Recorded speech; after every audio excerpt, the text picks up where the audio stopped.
Hello, this is Dr. Flight, and this segment of content deals with and discusses the naming of brands, brand names specifically. So not so much branding and the concepts of branding strategy, but actually naming a product. And we'll talk about trademarks. So the legal protection of your brand, your name, your logo, images, and other signifying devices that could identify your company. And very importantly, we'll spend some time talking about brand equity. So brand equity is a measure or a metric that we use to measure the value a brand has in the marketplace. And brand equity is a function of awareness. It helps build brand loyalty. It allows companies to be able to charge a price premium when they have a lot of brand equity.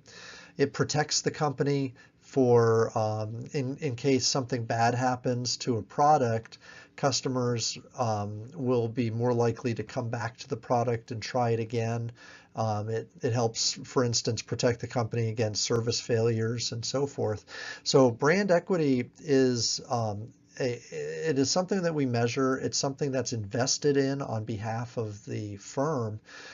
So it's a really important concept to talk about, and it's something that we want to begin to build as we launch the product, before we launch the product, when we actually introduce the product to the public before launch actually happens, we can start branding the product and developing its name and developing some brand equity in it. So that's the topic of this segment: brand names, trademarks, and also brand equity. We're going to spend a little bit of time talking about trademarks, and the idea behind a trademark is generally a legal issue because some protection is desired by a firm or an organization to have a mark of some type, whether it's a word, a name, symbol, a logo, something along those lines, something that identifies the product or brand or company, and they want to be able to protect that from others being able to use that. So a trademark then is a protection towards a word, symbol, logo, something along those lines that can identify a company or product. Different examples might include BMW, the BMW Z3 or Z4 Roadster, the script lettering that you're going to find in a variety of different logos, different color schemes that go together, slogans like Nike's Just Do It, the NBC chime, where it has a three-note chime to indicate who it is. The Intel Inside sound that they use in advertising and so forth. Those are all recognizable notations, and they're not all just words. They're not all just images. Some of them are audible. And they all represent companies, so those are trademarkable items. Generally, we think of trademarks as a legal type of an activity because we want some type of legal protection to protect what we have and others from taking advantage of us. A trademark is something that's registered or could be registered. It doesn't have to be registered, but if it is registered, the company or firm that holds that trademark can do so forever. It's theirs and it can't be infringed upon, even if it had been used in the past. So registration is a stronger form of a trademark, and companies can trademark their marks or their brands and keep it in their public domain and use, and then still take that to a court even if it's not registered, but registration is a stronger form. Trademarks and the brands that people use generally are not going to be accepted if they're immoral or misleading. From a legal perspective, that's difficult to be able to do. We also have limitations on the description of the trademarks or of the brands themselves that could be trademarked. Dealing with a product type, for instance, you can't be too broad.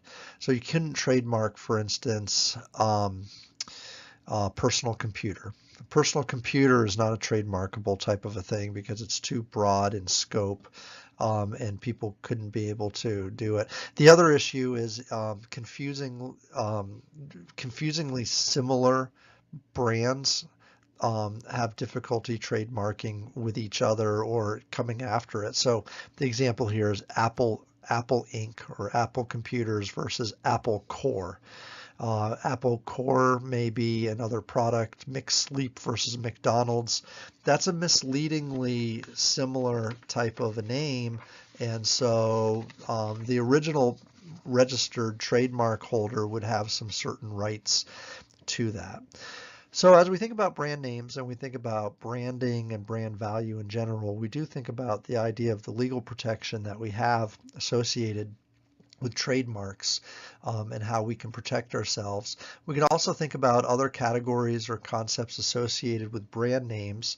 There are a number of different guidelines associated with choosing a brand name, like for instance having a brand name represent your benefit or your feature that you offer, and so on. There are also other categories. So there are names that are suggestive.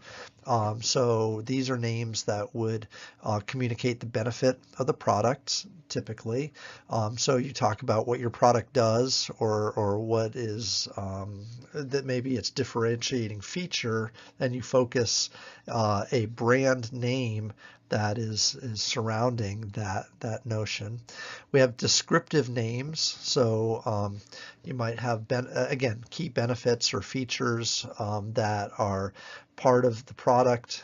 So lean cuisine is kind of a play on words, hot jobs as well, but we have descriptive elements that are associated with those.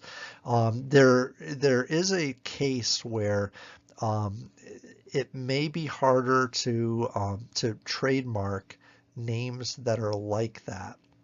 And then maybe for a period of time, there's something called the supplemental register.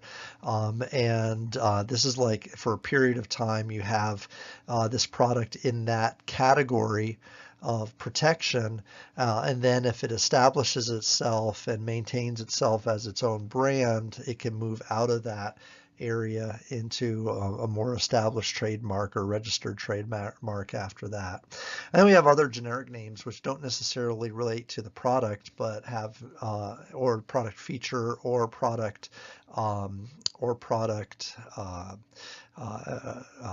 benefits, but they've become a catch-all name for a category. So these are unique, and these don't happen very often, but they're actually super powerful if you can get to this point. So when your product becomes synonymous with a product category, then what actually happens is others can begin to use that name if that happens. So the examples here: thermos, aspirin, cellophane, Xerox copiers. Xerox could potentially run into problems if somebody says, I'm going to go Xerox this. Or what about Google? Like if you use Google as a generic term for searching. I'm going to Google this, but you use a different search engine and you don't actually use Google to do it. That process, that act, the verb, could actually become generic. Kleenex, another good example. Post-it notes or stick-it notes of some type. Velcro. Velcro is a product, it's a brand by 3M, but it's really just a generic product category now. So you created a product category, but you lost the trademark rights to it because it's a generic name. So that's an interesting concept or interesting area to think about from a generic or from a product protection and brand protection perspective. We also have other categories that could be delineated. There are famous names, and this is, okay, so famous names is a category where we have products that are extremely well known. And what happens is somebody may choose to use a tagline or use a logo or something similar that would maybe confuse people to think that you are that famous name. And so by doing that, what the company does is that dilutes the brand image or dilutes the power of the brand away from the original brand holders. So there was a movie back in the 80s, Eddie Murphy, called Coming to America. You might have seen it. And basically, one of the storylines is one of the main characters is the dad who owns a company, a restaurant called McDowell's. So it's McDowell's restaurant, and they have burgers and fries, and they have a big M on the outside. And one of the ideas in the movie is that McDowell's is infringing on McDonald's because of this closeness in name. And his argument is, well, it's my name. It's the name of my restaurant because my name is McDowell, and I have a right to it.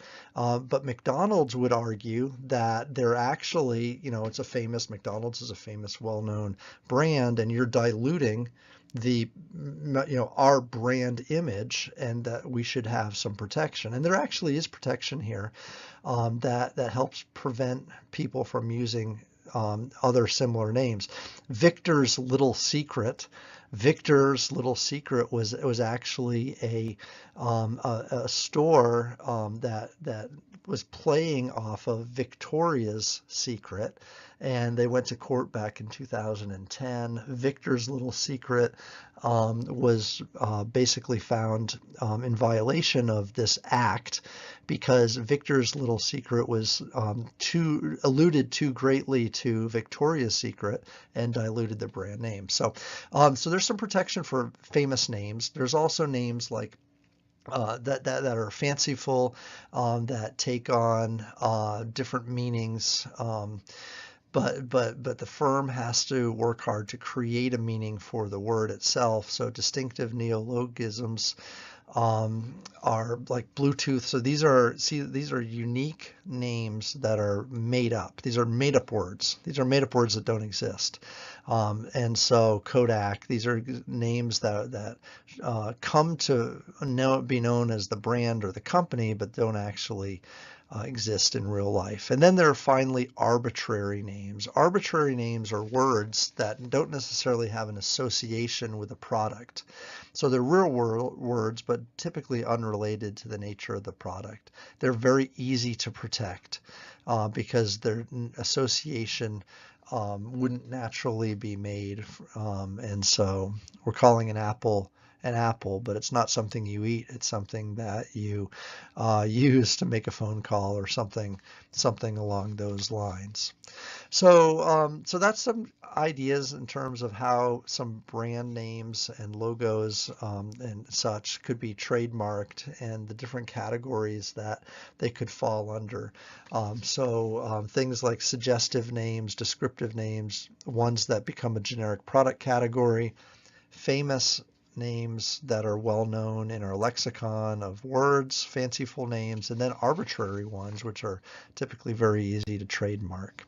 As we move forward, we want to think about some points in which to consider as you're choosing a name for your product or your brand.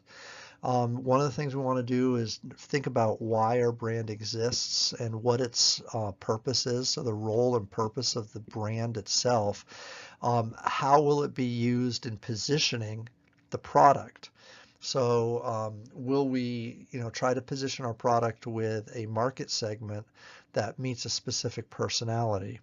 So a specific personality might lend itself to a name like we might have understand or know, like Wrangler jeans. A Wrangler is a cowboy that wrestles livestock and wrangles something down.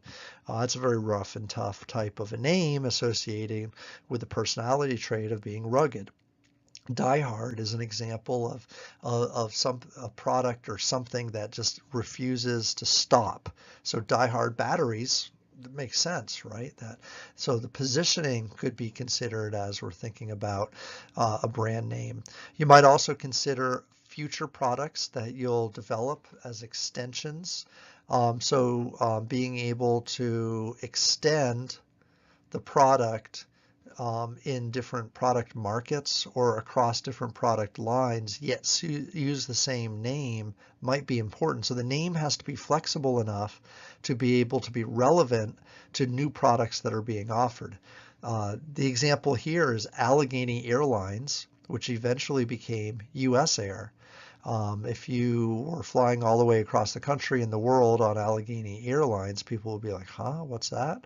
But US Air makes a whole lot more sense and is a lot more descriptive and not restrictive to a geographic location. Long-term position in the marketplace. So think about having a name that's going to be long-lasting. We also want to think about names that are not going to be insulting or irritating or ones that we could not take into foreign markets if we wanted to do that. Right, so names that we think would be acceptable in lots of different markets, whether people buy our product or not, or whether they're in our market or not, they're going to hear about our name, and certainly they want to be ones that the public domain would be okay with. Be careful about regional differences. So we've talked about this a little bit. But if a name comes out and it's spoken in a different way or requires a certain dialect or something along those lines to be understood, then it won't translate well in multiple cultures. We want to make sure as we're in this process that we do not rush the brand name choice in terms of a decision making, that process that we make. We want to take as much time as we can to make a good brand name selection, because this is one that's going to last us a very, very long time. And another concept here is a notion called comfort level. Comfort level. This is one where we think about not offending our public, not offending the market, but yet at the same time staying edgy enough to be able to, stand out.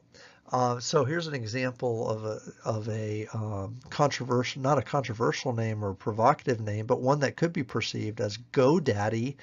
GoDaddy, the online web-based company for domains and website development and such like that.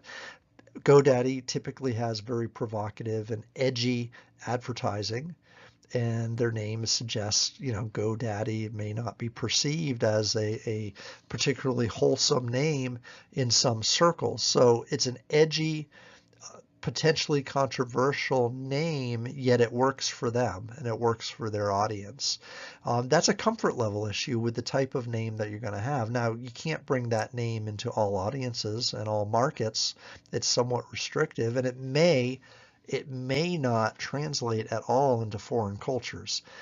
So if you go into a very conservative type of a culture, that they're probably going to have to rebrand themselves for that specific culture with a different name and so forth. All right, then finally, other pitfalls.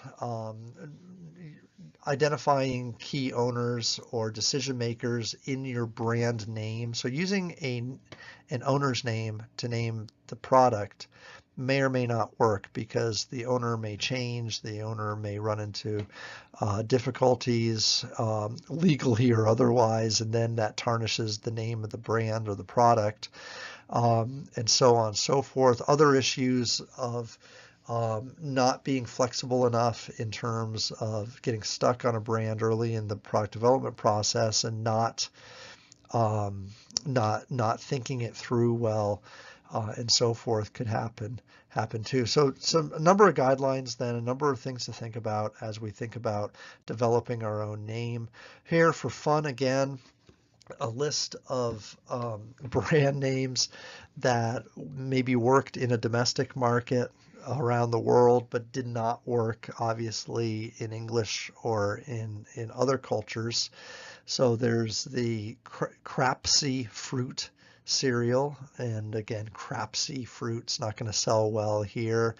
Foodie Cisane, muck Italian yogurt, pshit French lemonade, atom bomb, happy end toilet paper, Pocori sweat, zit the German lemonade zit, creep, instant coffee, I'm dripper, and so on and so forth. So funny translations, but not real funny results that for products that don't translate well across multiple cultures. And in examples like this, what may work well domestically, is fine, but then once it gets exported, what will typically happen is the product will be rebranded under a new name that is culturally sensitive. So it's not the end of the world. It's clearly lacks foresight if a company doesn't do their due diligence to understand what a brand name means in multiple cultures if the brand is going to be distributed internationally. All right, so moving on, we talked a little bit about trademarks, what is trademarkable, and so on. We talked about different categories of brand names. We talked about different guidelines associated with choosing a brand name. The one thing we want to talk about now is something called brand equity. And basically what happens is a company develops and puts in a lot of money and resources into the name of their company so that people will recognize it. And so the recognizability of a name has value to the firm. So if you have a lot of recognizability in your brand name, people and your customers will come to know your name, and they'll be much likely to buy your product in the future because they remember your name. You won't have to advertise as much because they remember your name, and so on and so forth. So as a company develops their name, their logo, their trademarks, that money that is invested in that process actually yields itself in value, and that value is called brand equity. So brand equity is a dollar amount. It's a value that we associate a brand to have as a reflection of the different activities, marketing activities the company has done to build the name brand, the brand awareness up in the marketplace, and position the product with an associated name with it. So there are a couple different ways we measure brand equity. So this is something that we actually want to do because it's a valuable piece of the company, yet it's not something tangible or necessarily something we have a line item on in accounting. So what we do is we actually measure this by surveys and by watching people purchase our product.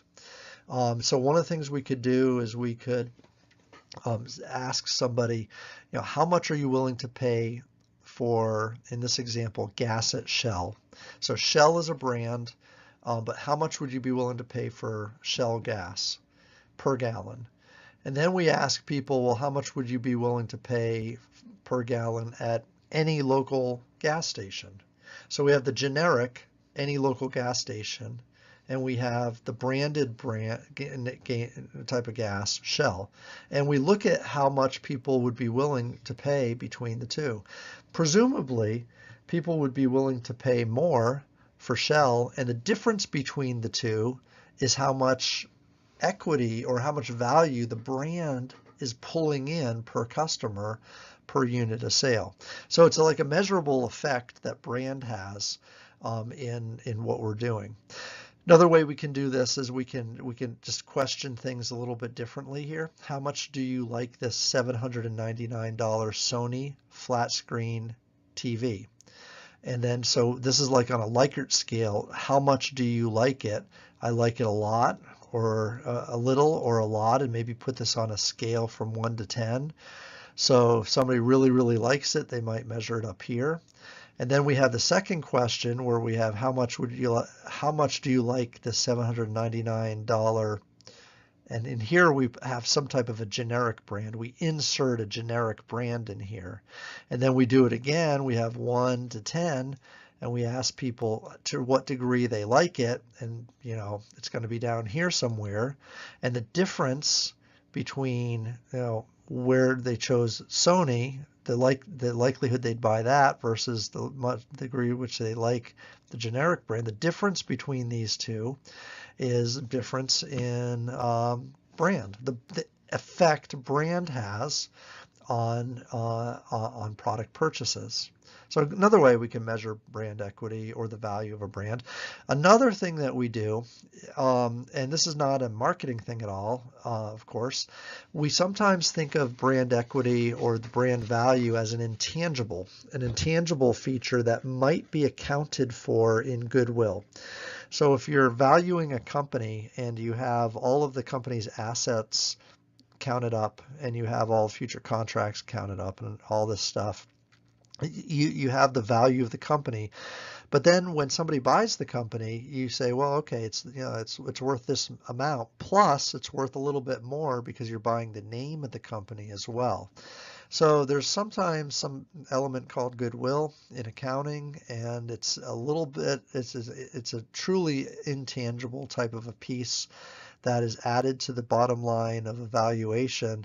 And sometimes we might say that the brand value is captured somewhat as part of the goodwill feature of accounting. Okay, so there's a couple different ways then we can measure equity, and equity is super important to be able to think about as we move forward.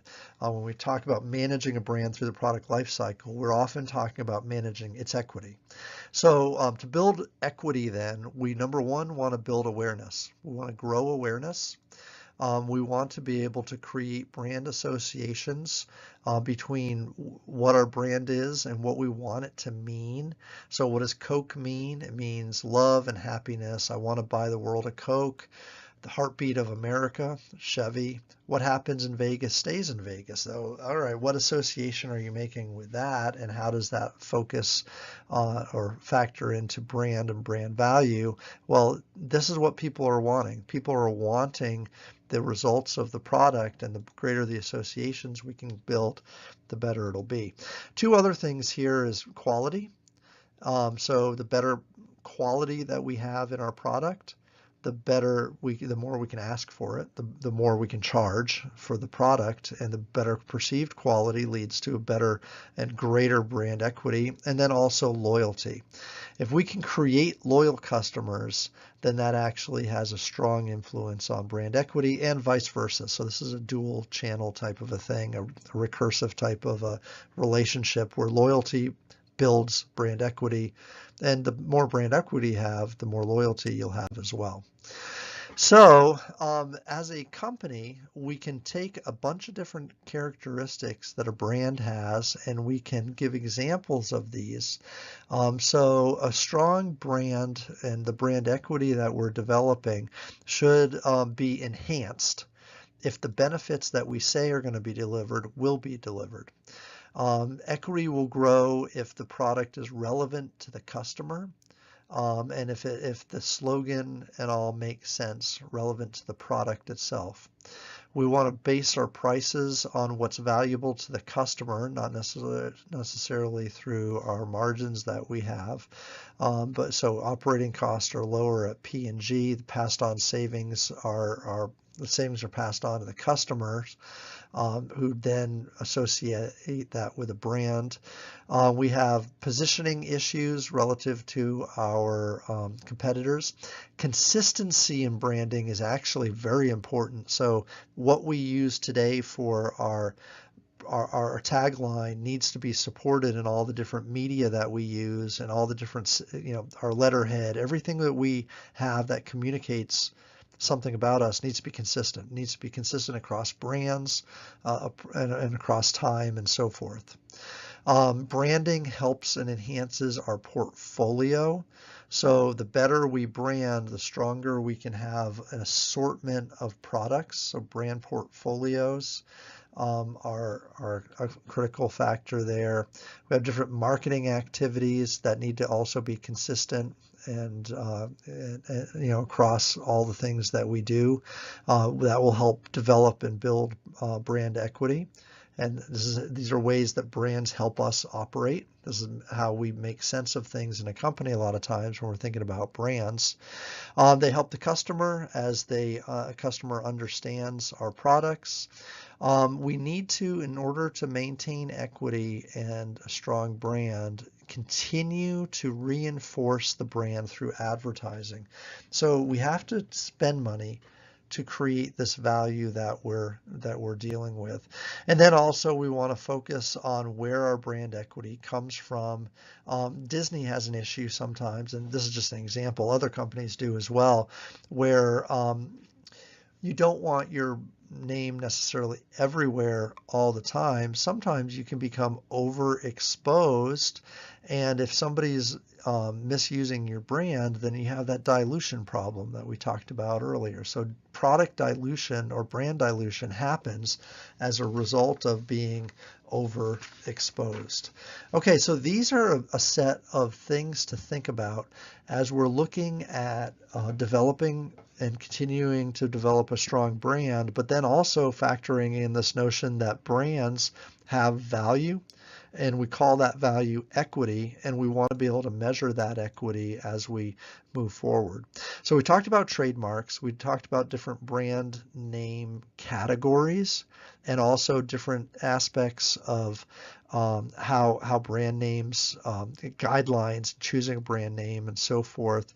And we talked about brand equity, which is a really, really key driver. It's actually a big metric that we use moving forward. It's one of the big ones. It's right up there with sales. It's right up there with profit margin and all these types of things. We talk about like service to the customer, quality, service quality, things like that, product quality. We talk about the value of the customer as the firm. Right up there, we talk about brand equity as well.